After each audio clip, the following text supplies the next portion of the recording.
132nd year celebrate பண்றாங்க Scott Christian college. It's a privilege இங்க எங்களை வந்து கூப்பிட்டு இங்க வந்து கெஸ்டா கூப்பிட்டதுல இந்த செலிப்ரேஷன்ல கலந்துக்க ரொம்பவே சந்தோஷமா இருக்கு. மற்ற ஸ்டேட்டை விட தமிழ்நாட்டுல வந்து எப்படி இருக்கு சினி ஃபீல்ட், சினி இண்டஸ்ட்ரி? மற்ற ஸ்டேட்டை விட தமிழ்நாட்டுல நல்லா தான் இருக்கு, நல்லா தான் போயிட்டு இருக்கு. கனவு தொழிற்சாலையான திரையுலகத்துக்கு வரணுங்கிற ஆதங்கம் இருக்கக்கூடிய இளம் பெண்களோட எண்ணிக்கை அதிகரிச்சு அந்த பெண்களுக்கு நீங்க சொல்லக்கூடிய advice? First of all I think பெண்களுக்கா இருக்கட்டும் எல்லாருக்குமா இருக்கட்டும் ஃபைனான்ஷியல் இண்டிபெண்டன்ஸ் ரொம்பவே முக்கியம். ஸோ அதுக்கு தகுந்த மாதிரி ப்ராப்பரா ஒரு பேஷன் ரொம்ப இம்பார்ட்டன்ட் தான். But at the same time நமக்கு எஜுகேஷன் ரொம்ப இம்பார்ட்டன்ட். ஸோ கண்டிப்பாக எஜுகேஷன் முடிச்சுட்டு சினிமாக்கு வாங்கன்னு தான் நான் அட்வைஸ் பண்ணுவேன். ஃபைனான்ஷியல் இண்டிபெண்டன்ஸ் இருந்தால் நம்ம அதுக்கப்புறம் டிசிஷன்ஸை இன்னும் பொறுமையாக நிதானமாக யோசிச்சு நல்லா எடுக்கலாம். ஸோ அப்படி இருந்தால் பீஸ்ஃபுல்லாக இருக்கும். புதிய திரைப்படங்களுடைய படங்கள் வந்து அந்த காலத்துல நிறைய நாள் ஓடிச்சு. இப்ப படங்கள் வந்து காலையில் ஒரு படம் இறங்குதுன்னா சாயங்காலமே அது டூப்ளிகேட் படமா மொபைல்லயே பாக்குற அளவுக்கு வந்துருது. அப்ப இந்த இண்டஸ்ட்ரி இப்ப எப்படி இருக்கு? இண்டஸ்ட்ரி வந்து இப்போ ஓடிடி இன்னும் ஒரு பிளாட்ஃபார்ம் வந்ததுனால ஆப்பர்ச்சுனிட்டிஸ் எங்களுக்குன்னு பாத்தீங்கன்னா இன்னும் அதிகமா தான் வந்துகிட்டு இருக்கு. முன்னாடி வெறும் ஃபிலிம்ஸ் மட்டும்தான் இருக்கும், இப்ப அப்படி இல்லாம எங்களுக்கு ஓடிடி பிளாட்ஃபார்ம்லயும் இருக்கு, மியூசிக் ஆல்பம்ஸ் இருக்கு, ஆப்பர்ச்சுனிட்டி நிறைய தான் வந்திருக்கு.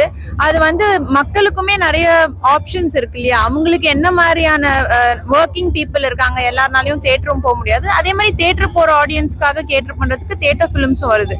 ஸோ இப்போ நிறைய ஆப்ஷன்ஸ் இருக்கு. பட் சினிமா நல்லா தான் ஓடிட்டு இருக்கு. திரைப்பட நடிகர் தாவேகா தலைவராக இருக்கிறாரு, நீங்க அவருக்கு வாழ்த்து சொல்றீங்களா? கண்டிப்பா கண்டிப்பா. Yeah my best wishes. Hema கமிஷனுடைய ரிப்போர்ட் கேரளா திரையுலகத்தை வந்து புரட்டி போட்டுது.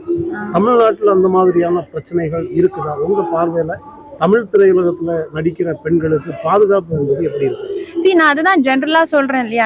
நான் ஜெனரிக்கா சொன்னது வந்து ஒரு படிச்சுட்டு ஒரு நிதானம், ஒரு பேஷன்ஸ் எல்லாமே இருந்தா ஒரு செயல்லையுமே அந்த சிந்திக்கணும், யோசிக்கணும். ஒரு டிசிஷன் எடுக்கும் போது நம்ம டப்புன்னு மோஸ்ட்லி நம்ம எடுக்கிற டிசிஷன் எல்லாமே நம்ம ஃபினான்ஸ் பேஸ்டா இருக்கும்.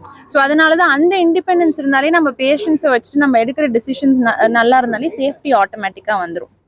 இந்த பெண்களுக்கு வந்து திரையுலகத்துல இருக்கக்கூடிய ஆண்களுடைய வந்து தொந்தரவு அந்த மாதிரி இருக்குதா? உங்களுக்கு அந்த மாதிரி ஏதாவது அனுபவம்? நம்ம தொந்தரவா இல்லாம பாத்துக்கிட்டா தொந்தரவு இருக்காது. உங்களுக்கு அந்த மாதிரியான கசப்பான அனுபவம் ஏதாவது உண்டா? இல்ல, அதுதான் நான் தொந்தரவு இல்லாத மாதிரி நானே பாத்துக்கிட்டேன். அதனால எனக்கு அந்த அனுபவம் வந்து நம்ம கையில தானே இருக்கு. அதுக்கான இடம் நம்ம விட்டா இடம் விடாம நான் இருந்திருக்கேன். ஐ மீன் இடம் விடாம நான் பாத்துக்கிட்டேன். அதனால எனக்கு அந்த பிரச்சனை எதுவுமே இல்லை. இந்த காலத்துல இந்த மாதிரி பிரச்சனை வர்றதுக்கு காரணம் என்னன்னு நினைக்கிறேன்? இந்த காலம் நான் சொல்ல மாட்டேன், எல்லா காலத்துலயுமே எல்லா ஃபீல்டுலயுமே வந்து எல்லா விதமான பிரச்சனையும் இருக்கும். ஒரு மென் வந்து ஒரு விமனுக்கு கொடுக்கறதா இருக்கட்டும், சம்டைம்ஸ் விமன் மென்னுக்கு கொடுக்கறதா இருக்கட்டும், எல்லாமே ஒரு இண்டிவிஜுவலா தான் இருக்கு. அது ஃபீமேல் மென்னு நான் பிரிக்க விரும்பல. ஒரு இண்டிவிஜுவலா நம்ம ஒழுங்கான டிசிஷன்ஸ் அண்ட் ஒழுங்கான லிமிடேஷன்ஸோட இருந்தா யாருக்குமே எந்த பிரச்சனையும் வராது. வெப் சீரிஸ் ஒன்னு ரிலீஸ் ஆக போகுது சோனி லிவ்ல. ஸோ போஸ்ட் ப்ரொடக்ஷன் போயிட்டு இருக்கு, ஷூட்டிங் எல்லாமே முடிஞ்சிருச்சு. அதர் லாங்குவேஜ் வந்து ஸ்கிரிப்ட் கேட்டுட்டு இருக்கேன், இன்னும் வந்து டிசைட் பண்ணல. தெலுங்கு அண்ட் தமிழ் போயிட்டு இருக்கு.